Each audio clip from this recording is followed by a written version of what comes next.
Êxodo capítulo 20. Quem encontrou, diga amém.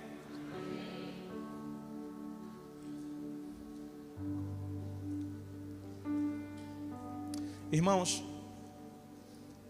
esses dias o Senhor ele tem ministrado ao nosso coração algumas mensagens muito específicas e nós temos compartilhado isso aqui com vocês, né? Nós começamos o ano declarando e recebendo da parte de Deus que esse seria o ano da simplicidade, e nós entendemos no nosso espírito que é justamente isso que Deus está fazendo.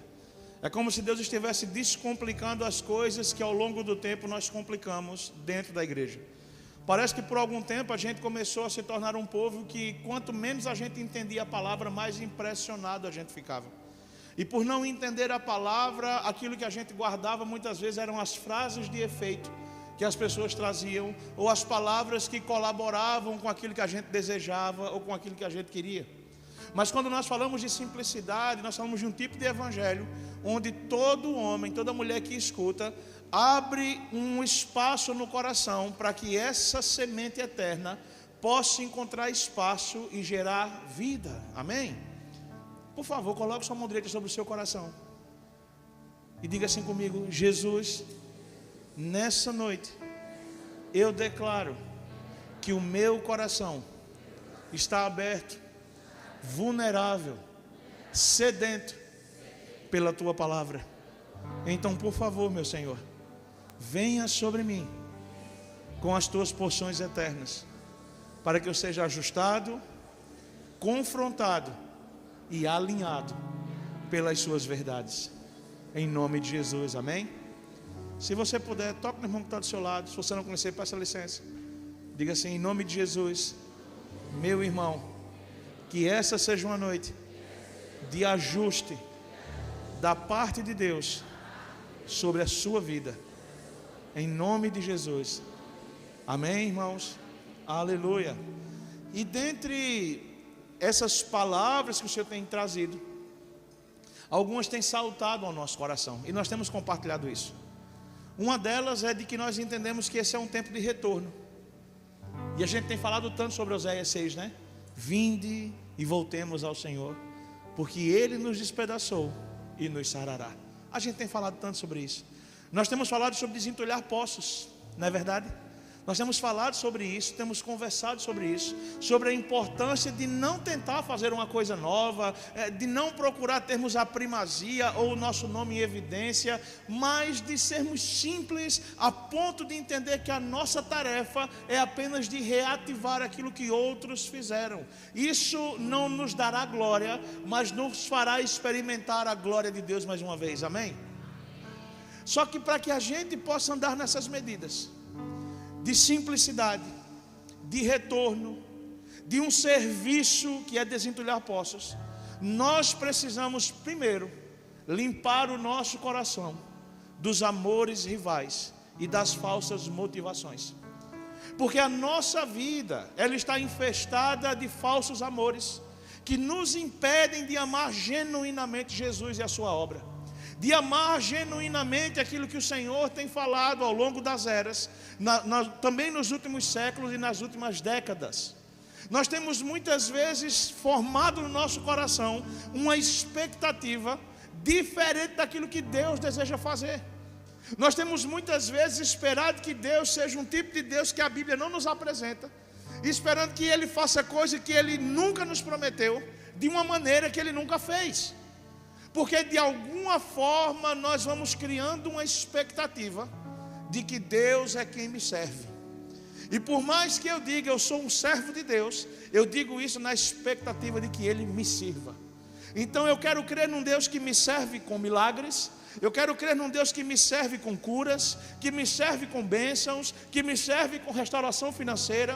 Eu quero crer num Deus que me coloca num lugar de evidência, que faz com que aqueles que um dia me rejeitaram ou não viram o meu potencial, arrependam-se, porque Deus me colocou agora num lugar onde eles estão vendo que de fato eu era muito importante.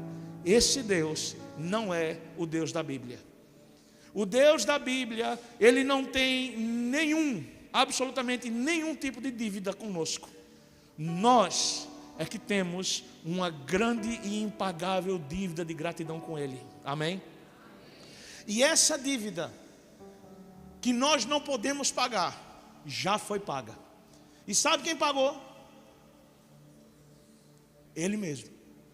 E Ele mesmo pagou essa dívida impagável, para que eu e você agora pudéssemos limpar o nosso coração e desfrutar daquilo que Ele está fazendo, daquilo que Ele tem feito, e não daquilo que Ele fará.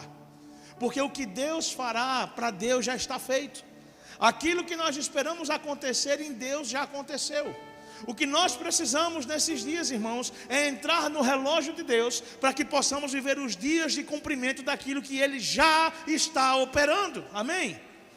Mas parece que de alguma maneira nós fomos enchendo o nosso coração de uma falsa expectativa de Deus, onde nós fomos criando os vários deuses que têm, a partir daquilo que eu faço, uma resposta diferente. Então, se eu aprendo e ouço uma palavra que mexe com a minha vida financeira, eu acesso Deus da finança. Se eu tenho uma palavra que me promove no ministério, para que eu cresça, me torne alguém relevante, então eu acesso Deus da promoção. Se eu tenho uma palavra de vingança, para que vejam como eu sou bom e como desperdiçaram o meu talento, eu acesso esse Deus vingativo. Mas, irmãos, eu estou convencido que estes são dias de entendermos que esse é o paradoxo da fé. Não se trata de acessarmos o coração de Deus, mas é sobre termos um coração vulnerável para que Ele nos acesse. Porque não somos nós que fomos morar dentro de Deus, foi Deus quem disse que por meio do Espírito Santo moraria dentro de nós. Então não se trata de querermos acessar as novas esferas, as novas medidas, o vento de avivamento novo. Não, é o mesmo Deus, o alfa e o ômega, o princípio e o fim. O mesmo Deus que derrubou as muralhas de Jericó, que abriu o mar vermelho. O mesmo Deus que foi com Davi diante de Golias. O mesmo Deus que Isaías viu o céu aberto. É esse Deus que atravessa as eras, que trará avivamento sobre a nossa terra. Não, irmãos, Ele não mudou. Ele não mudou, a essência dele é a mesma. Nós não precisamos tentar fazer coisas mundanas achando que Deus vai dar uma resposta eterna. Mas esse é um tempo de acessarmos as coisas eternas, para que Deus possa de fato encontrar um povo que se diz igreja, mas que nós não cantamos apenas, que nós não falamos apenas, que nós não damos os nossos recursos apenas, mas que nós somos o lugar onde a presença dele repousa. Amém? Irmão, você já imaginou que maravilha é isso? Você já parou para pensar na magnitude disso? Se nós nos tornarmos um povo que de fato pode acessar, não agora o coração de Deus, mas dizer: Senhor, você está acessando o meu coração, você está encontrando em mim alguém que o Senhor tem prazer de estar. Eu me lembro que quando eu era adolescente, parece que foi ontem, faz muito pouco tempo, eu me lembro que a gente tinha, na igreja, na vida do adolescente da igreja, ele tem as fases, né? Então, como era do ministério de música, a gente tem as fases roqueiro, por causa da oficina G3. A gente tem a fase romântica, por causa de Novo Som. Depois a gente teve a fase de choro, por causa da Ana Paula Valadão. Tivemos a fase profética e sobrenatural, por causa de Casa de Davi. E tinha a fase híbrida, que a gente tocava tudo. Então a gente tocava Dirino da harpa, Cassiane, Kleber Lucas, a versão premium, aquela antiga. Mas eu me lembro que tinha uma canção que se chamava Casa Favorita. E a canção dizia assim: eu quero ser um lugar onde você gosta de estar. Eu quero ser a casa favorita. Eu quero ser o seu altar. E a música dizia assim: encontre em mim, ó Deus, algo de valor, porque eu quero atrair a sua presença. Veja o que essa canção está dizendo: Senhor, eu quero ser num lugar que o Senhor gosta de ficar. Eu quero ser, é quando ele diz, eu quero ser a tua casa favorita, ele no final diz assim, eu quero ser o teu altar. E onde é que tem um altar dentro de uma casa? Qual é uma casa que tem um altar? É uma casa que não tem outro Senhor, a não ser o Senhor de Israel, o Deus de toda a glória, Yahvé. Jesus é o rei daqueles que são a casa favorita do Pai, amém? Agora, irmãos, se nós queremos ser uma casa com altar, nós precisamos entender a quem nós temos sacrificado. Quem tem sido o Senhor dessa casa que nós chamamos igreja? Quem tem sido o Senhor dessa casa que nós somos? Porque eu não sei se você já parou para pensar, mas Paulo diz que nós somos santuário do Espírito Santo, amém? O que significa é que nós somos um santuário. E se nós somos um santuário, e a obviedade da palavra deixa isso claro, o que não é óbvio ainda talvez, é quem é o Deus do santuário que nós somos. Porque quem é o Deus que reside nessa casa que eu digo ser favorita? Para quem esse altar está sacrificando? E o que define isso é o tipo de sacrifício que eu tenho feito.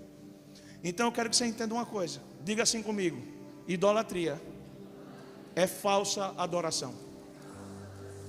Irmãos, às vezes eu vejo alguém dizendo assim: você está adorando algo errado. O que se adora da maneira errada é idolatria. Então eu tenho que idolatrar Deus, pastor. Você não consegue idolatrar Deus. Deus só pode ser adorado. É por isso que toda adoração que não é para Deus é idolatria, ou seja, é falsa. Não existe adoração genuína se não for para o Senhor Deus, o Deus de Abraão, de Isaac e de Jacó, amém? Não existe. Tudo aquilo que se direciona com aspecto, música, estrutura de adoração, mas que não está sacrificando para o Deus de Abraão, de Isaac e Jacó, é idolatria, ainda que seja feita dentro de uma igreja, ainda que seja no meio de uma conferência, ainda que seja no meio dos nossos programas e cursos. E do que é que um ídolo se alimenta? Quando você lê a palavra e você vê o povo de Deus e também os povos pagãos citados, todas as vezes que eles incorrem em pecado de idolatria, eles estavam fazendo o que aos falsos deuses? Sacrificando. Então um ídolo, diga assim comigo, um ídolo se alimenta de sacrifícios. Então todas as vezes, irmãos, que a minha comunhão com Deus é colocada em xeque por alguma coisa, isso significa que eu estou alimentando um ídolo que está roubando o lugar que deveria ser de Deus na minha vida. Quem está entendendo, diga um amém. Então todas as vezes que você sacrifica a sua família, que você sacrifica a sua dignidade, que você sacrifica o seu caráter, a sua comunhão com Deus, a sua vida de leitura da palavra, a sua vida de devoção, o motivo pelo qual sacrificou, eis aí o seu ídolo. Este ou isto é o seu ídolo. Nós precisamos entender que não há problema de amar outras pessoas e de amar outras coisas. Não há problema. Quem aqui é casado? Quem aqui é homem casado? Levanta a mão, macho casado dessa casa. A palavra diz que você e eu temos que amar a nossa esposa como Cristo amou a. E está falando, sabe do que? De um amor de risco. De um amor de risco. Quem aqui é pai? Levanta a mão. Levanta a mão. Isso. Pai, você daria a vida para conservar a vida do seu filho, sim ou não? Tenho certeza que você daria.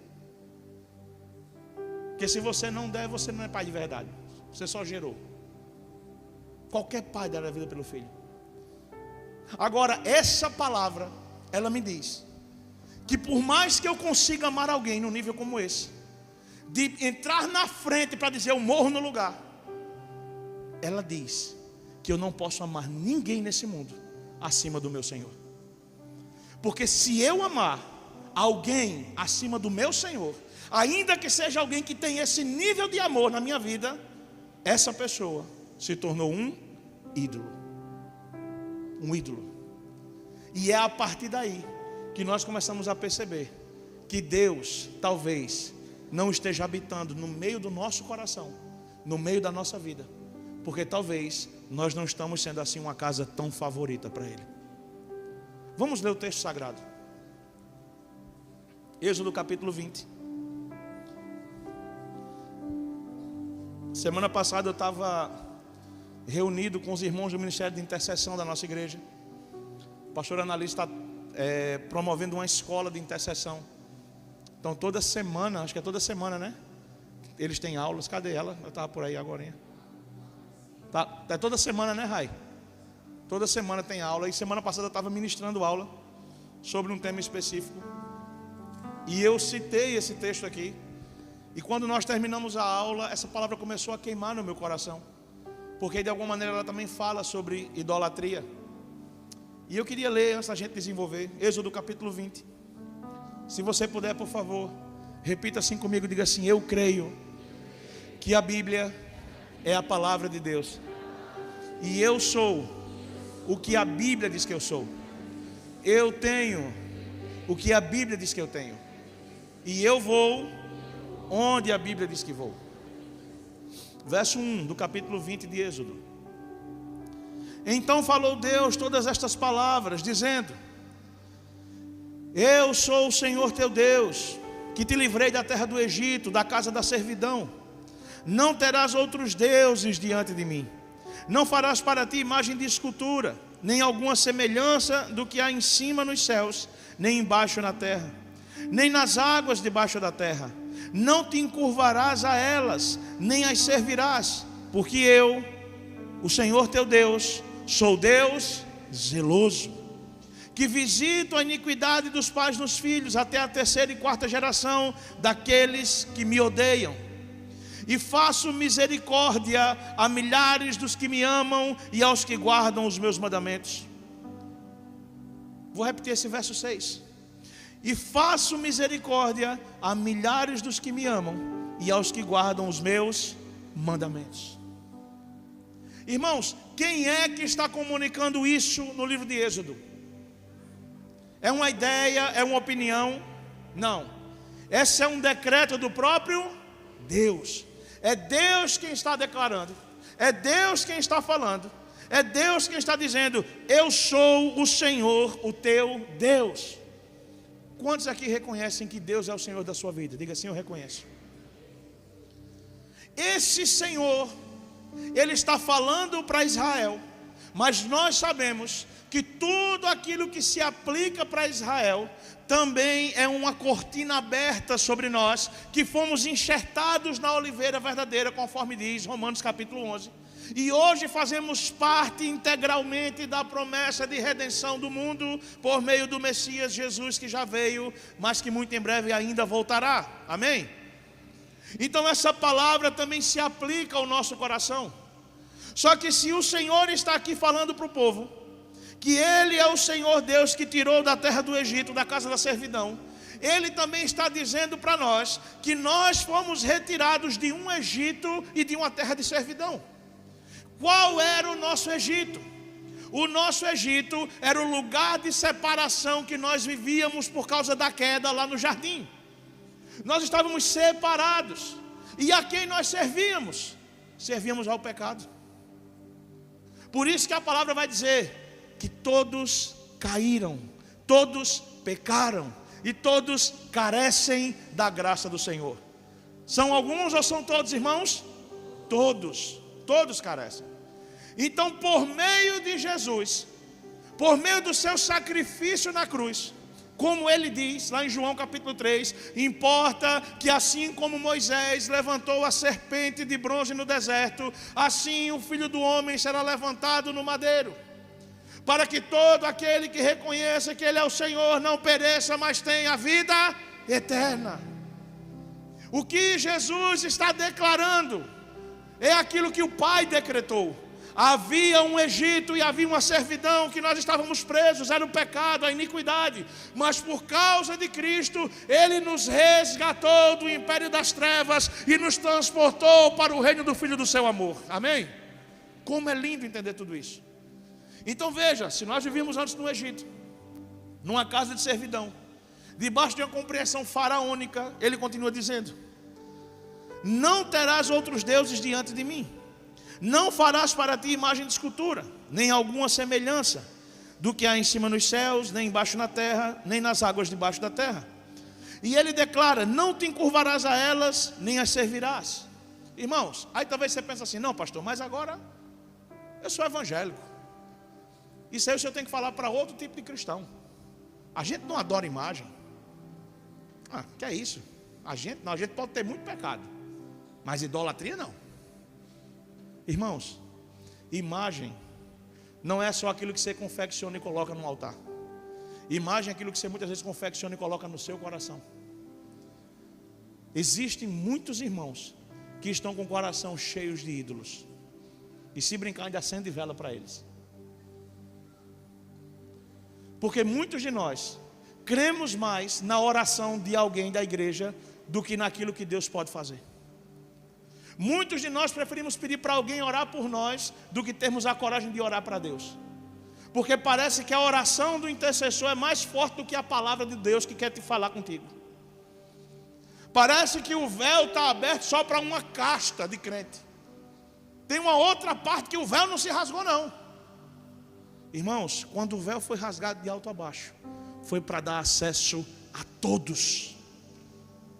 Amém? A todos. Isso fala de uma responsabilidade. Então todas as vezes que eu coloco alguém no lugar de Deus, todas as vezes que eu coloco alguém nessa posição, eu estou formando um ídolo. Só que ele vai dizer que você não se encurvará a ele, nem servirá. Aí ele diz assim: porque eu sou Deus zeloso.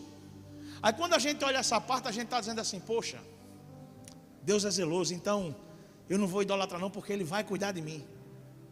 Não, minha querida estrela da manhã, não é de nós que Ele está falando. Ele está falando dEle. Ele está dizendo assim: eu não vou tolerar que vocês adorem outros deuses, porque eu sou zeloso com aquilo que eu falo. Então se eu estou decretando que ninguém vai adorar outro Deus, que ninguém vai servir, que ninguém vai confeccionar ou se dobrar diante de uma imagem de escultura, eu estou dizendo para vocês que eu vou ser zeloso com minha palavra. Aí como é que ele vai ser zeloso? Ele vai continuar dizendo. Vamos para o texto. Eu sou Deus zeloso, que está lá no verso 5. Eu sou Deus zeloso, que visito a iniquidade dos pais nos filhos, até a terceira e quarta geração daqueles que me... Então antes de você achar que eu vou falar sobre maldição hereditária, eu não vou falar sobre isso hoje. Mas você achar que eu vou falar agora sobre os nomes dos demônios. Inclusive aqui no Brasil eles têm uns nomes bem exóticos. Você fica imaginando que o demônio é um anjo caído, né? A língua mãe da palavra de Deus é o aramaico, o hebraico, e pela tradução da Septuaginta, o grego. Aí você fica imaginando que um demônio, ele recebeu o nome de Maria Mulambo. Você fica imaginando um anjo caído, que talvez falasse aramaico, ou língua dos anjos, decanta labaci, e ele foi batizado como Zé Pilintra. Não, irmãos, tem gente que trabalha agrupamentos de demônios e é especialista. Eu fico pensando, como é que alguém é especialista em demônio, hein?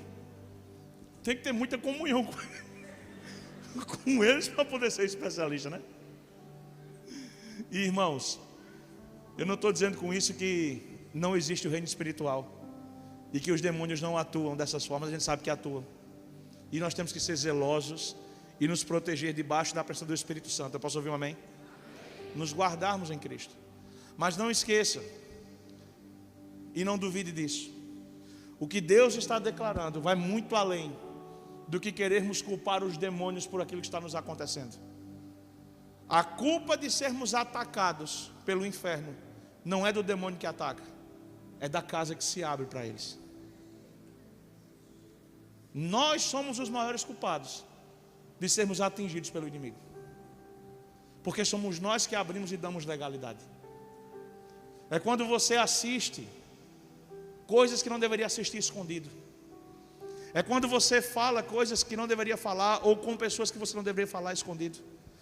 É quando você sonega imposto, empresário. E diz assim: porque esse país rouba demais. Parabéns, você se associou, você é um novo ladrão nesse país. Mas domingo você está no culto devolvendo o seu dízimo e achando que o devorador, mais um demônio que você dá nome, está agora preso e você está tudo bem. Não, irmãos, o Senhor é Deus zeloso. Eu posso ouvir um amém nesse lugar? Ele é Deus zeloso. E Ele não está apenas dizendo do peso que Ele tem na palavra dEle, como Ele está dizendo que as gerações posteriores podem ser atingidas por causa da nossa falta de atenção e santidade. Só que olha o que Ele diz, isso aqui para mim é a parte mais forte, eu quero que você pare para ouvir isso bem. Ele diz que visita a iniquidade dos pais nos filhos até a terceira e quarta geração daqueles que... Ele não diz daqueles que adoraram os falsos deuses. Ele não diz daqueles que construíram os ídolos. Ele está dizendo que Ele visita a iniquidade nas gerações posteriores daqueles que Ele... Não é Ele. Ele está dizendo daqueles que me odeiam. Sabe o que é que Ele está comunicando?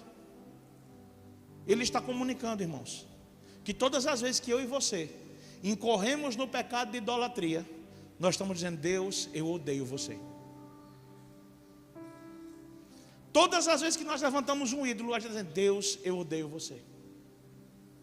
Então nós somos muito bons, irmãos, de apontar o dedo para os nossos irmãos católicos romanos e querer dizer que a espiritualidade deles é idólatra. Tem idolatria na igreja romana? Tem, mas tem aqui também.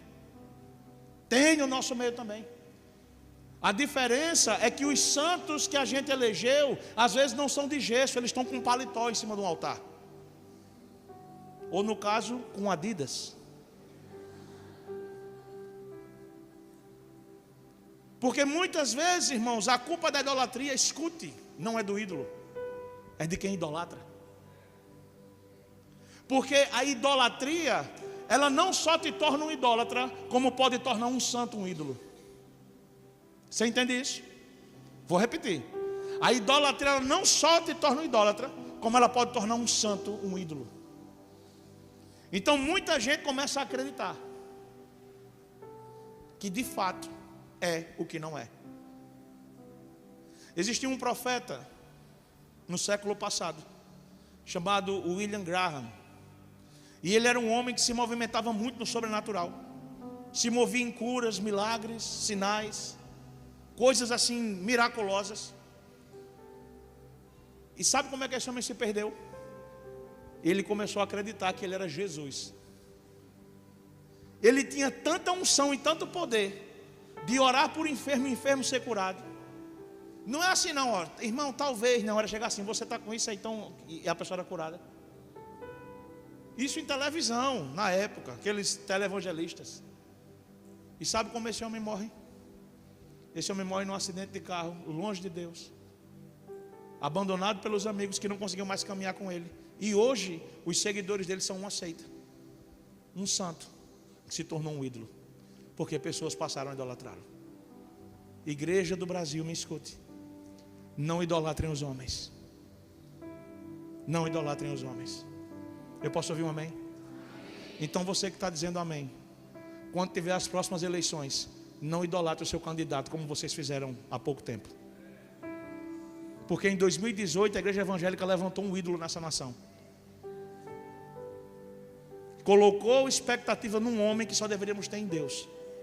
E quando esse ídolo caiu, fomos para a rua chorar. Quantas vezes a gente chorou porque a presença parou de se manifestar aqui dentro? Quantas vezes os crentes foram para a frente do quartel clamar para que o general de guerra do céu intervenha nessa terra? Quantas vezes nos unimos em grupos de WhatsApp mandando mensagem que ajusta a vida um do outro? Mas adoramos ídolos. Eu quero declarar em nome de Jesus: o Senhor está levantando em João Pessoa uma geração, uma igreja que não se dobrará diante dos ídolos desse mundo, que não dependerá dos homens dessa terra, porque nós só temos um Senhor e o nome dele é Jesus Cristo. Amém? Nele está a nossa expectativa, nele está a nossa esperança.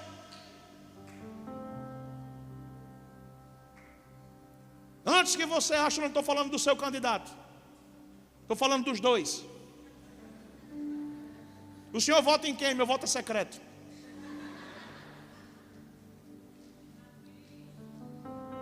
Vote em quem você quiser. Você vai ser bem-vindo nessa casa do mesmo jeito. Você pode votar no amarelo, no vermelho, no azul, no roxo. Eu não quero saber em quem você vota. Mas pastor, está errado, eu não quero saber não.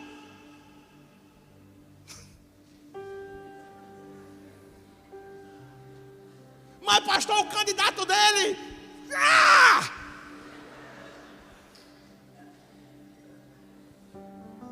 Eu não sou pastor de partido não, irmãos. Nesse púlpito aqui, eu só falo de Jesus de Nazaré. Vocês nunca vão ver um político subindo aqui em cima e eu. Candidato padre.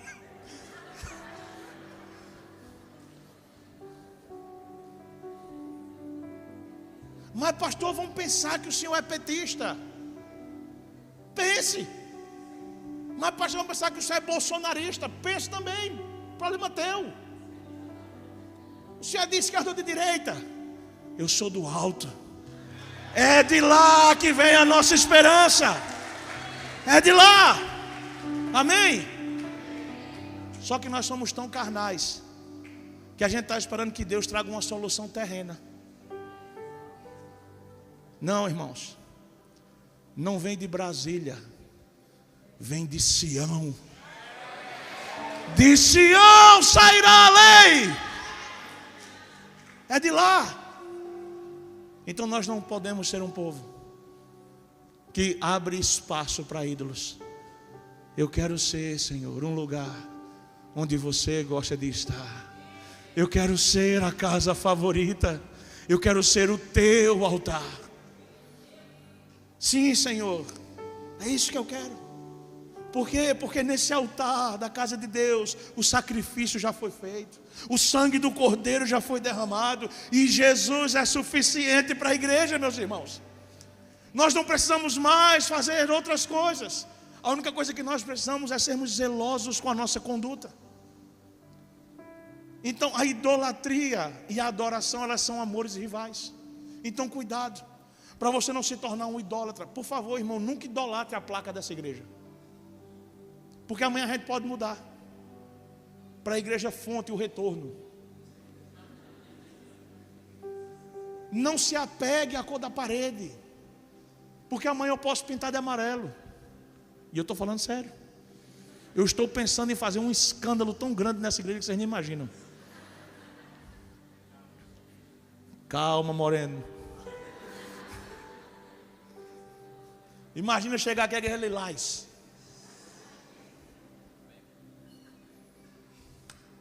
Nubank.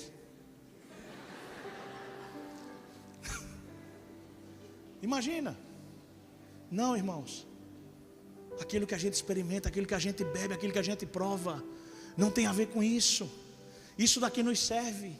Mas se esse lugar for um lugar que o Senhor tem prazer de estar, se aqui for uma casa favorita, e se aqui tiver um altar para Ele, todas as vezes que a gente se reunir e falar, vem, Ele virá. E isso é a coisa mais importante. Só que Ele não vem. O Senhor Deus não vem em lugares que ídolos estão entronizados. Ele não vem, irmãos. Ele não vem para uma igreja que cobra R$300 para você tirar uma foto com um cantor e ganhar uma palheta e uma camisa. Ele não vem. E você que vai, que financia isso. Idólatra.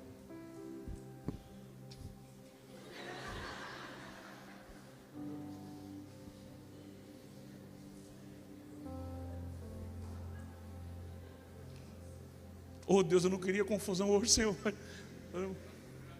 O Espírito de Deus está falando comigo e os olhos de Mores também. Meu amor, você olhando para mim com essa cara de ameaça, com essa camisa listrada assim, me lembra Fred Krueger. Sim. Sexta-feira 13. Ou para os bolsonaristas, sexta-feira 22. Sabe por quê, meu amor? Porque naquele filme de terror, a camisa listrada significava uma prisão. Por isso ele usava aquela camisa. Mas comigo, a sua camisa listrada significa, sabe o quê? Uma faixa de pedestre. Porque assim como a faixa de pedestre, você faz parar o trânsito.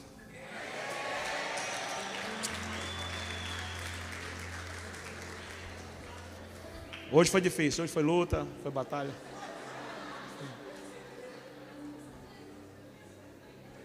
Meu Deus, me dá criatividade, Jesus. Eu estava falando de quem antes de Moura me atrapalhar? De quem? Da cor da igreja? Não, mas está. Não, bota na cor da igreja, está atrasado. Adianta, bota aí no ao vivo, aperta assim ao vivo, que vai. Está com delay.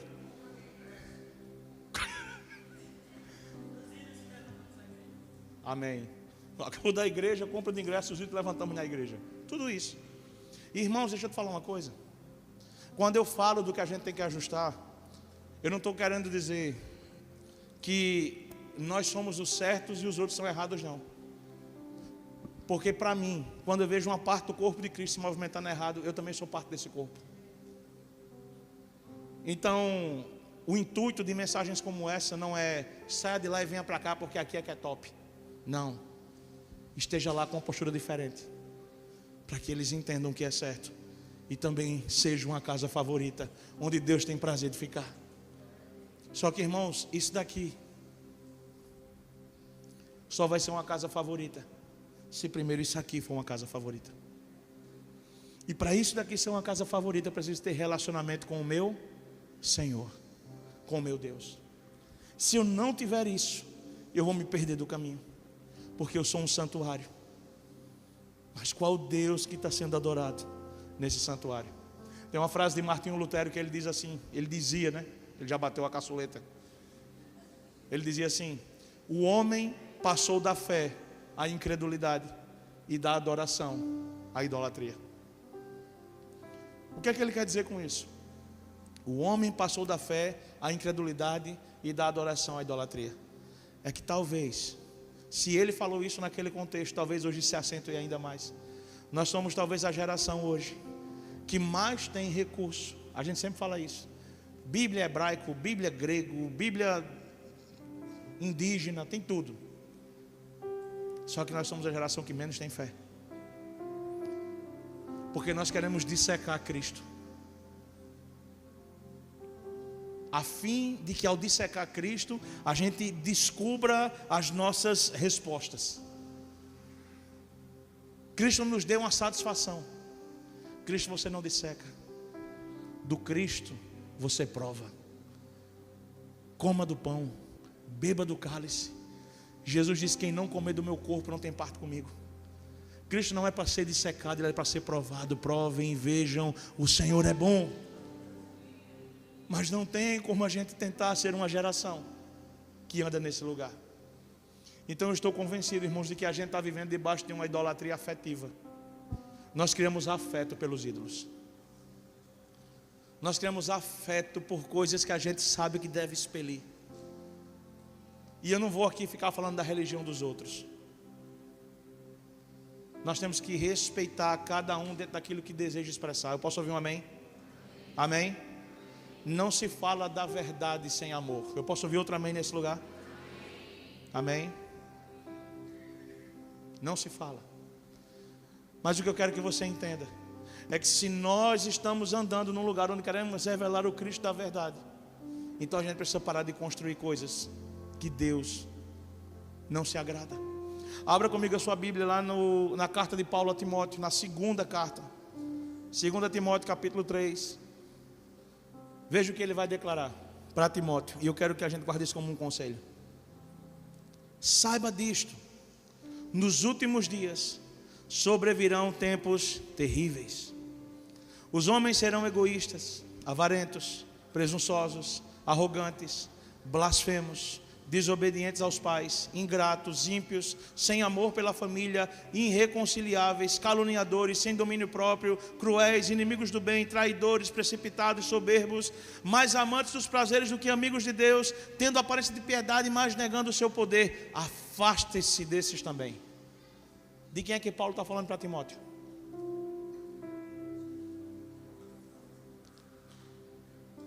Ele está falando dos irmãos. Paulo não está apontando para fora não, ele está apontando para dentro. É para dentro. Irmãos, o problema da iniquidade não está no mundo não, o problema da iniquidade está dentro da igreja. O mundo é iníquo mesmo. Só que essa é a verdade dele. O problema é quando é iniquidade aqui dentro. Porque quando tem iniquidade dentro da igreja, isso é idolatria, porque a gente passa a ser uma fraude. E o que é uma fraude? É um falso Deus. É um falso Deus. Então muitas vezes a gente está nesse lugar onde a gente diz: Senhor, como é que eu posso andar nessa verdade? Desses amores que são opostos, que são rivais. Todos nós temos o nosso coração rendido a algo. E a gente tem que aferir todos os dias a quem o nosso coração está rendido. E de verdade, irmãos, de verdade, diante de uma situação difícil, diante de uma situação impossível, em quem você pensa primeiro? Em alguém que pode resolver o seu problema ou o Senhor? Eu conheço muitas pessoas que me constrangem com a fé delas. Muitas pessoas. Hoje a gente estava aqui e a gente estava cantando, adorando. E hoje, eu não sei vocês, mas eu estava ali tão conectado com o Senhor e eu senti uma presença tão graciosa. Até quando o pastor Rai chegou aqui, eu disse: rapaz, o ambiente está aberto aqui, não foi, Rai? O ambiente está precioso. A gente estava cantando. E aí teve uma hora que eu olhei, estavam ali as crianças, uma ajoelhada chorando, coisa mais linda. As outras dançando ali. Não precisou ninguém chegar aqui e falar: vamos ficar todos de joelho e chorar agora. Não precisou ninguém pegar uma roupa e dizer assim: você é do Ministério de Dança. Elas estavam fazendo. Sabe por quê? Porque no coração delas há pureza. E onde há pureza não precisa de adestramento. Eu sonho pelo dia, irmãos, em que na casa de Deus, quando a gente se reunir, não por desorganização, não, mas a gente não vai ter mais nenhuma liturgia. Eu louvo a Deus porque eu tenho visto isso diminuindo. Mas eu creio num dia que a gente não vai precisar mais parar para ofertar. A gente vai lá e oferta. A gente não vai mais precisar dizer assim: agora vamos cantar isso. Não, a gente vai fazer. Ninguém vai levante suas mãos, a gente vai levantar. Ninguém vai precisar dizer mais: feche seus olhos, porque eu já vou estar assim. Eu sei que parece uma utopia, mas eu estou disposto a gastar todos os meus dias para ver isso na igreja do Senhor aqui na minha cidade. E eu acredito que Deus está levantando uma geração de paixão inocente. E essa geração, ela não vai ter afeto pela idolatria, porque ela não vai ter tempo de olhar para outros deuses, porque ela já está olhando para o Senhor dela. É uma geração como Estevão, que ainda que estivesse sendo apedrejado para morrer, o texto diz que a face dele resplandecia, e ele olhava para o céu, e lá ele viu o céu aberto, e Jesus levantou do trono. A geração que não tem afeto pela idolatria é a geração que consegue viver dizendo: Senhor, eu quero ser tua casa favorita. Eu quero ser o lugar onde o Senhor gosta de estar. Eu quero ser a casa favorita. Eu quero ser o seu altar. Mas sabe como o texto termina, que nós lemos hoje? No verso 6, ele diz assim: eu faço misericórdia a milhares dos que me amam e aos que guardam os meus mandamentos. O que é que Jesus diz lá no Evangelho de João? Aquele que tem os meus mandamentos e os guarda, Estes são os que me amam, e eu também os amarei, e me manifestarei a eles. Sabe como se vence a idolatria? Sabe como se vence uma vida que diz que odeia Deus? É guardando os mandamentos dele. E o mandamento é: amarás o Senhor teu Deus com todo o teu coração, com toda a tua força, com toda a tua alma e com todo o teu entendimento. Irmãos, como diziam os crentes mais antigos, maior do que Deus, ninguém. Você pode dizer isso comigo? Diga: maior do que Deus, ninguém. Olhe para o seu irmão e diga: irmão, maior do que Deus, ninguém. Diga a ele assim: os seus problemas, as suas dores, as suas dificuldades, os seus medos, eu declaro: maior do que Deus, ninguém.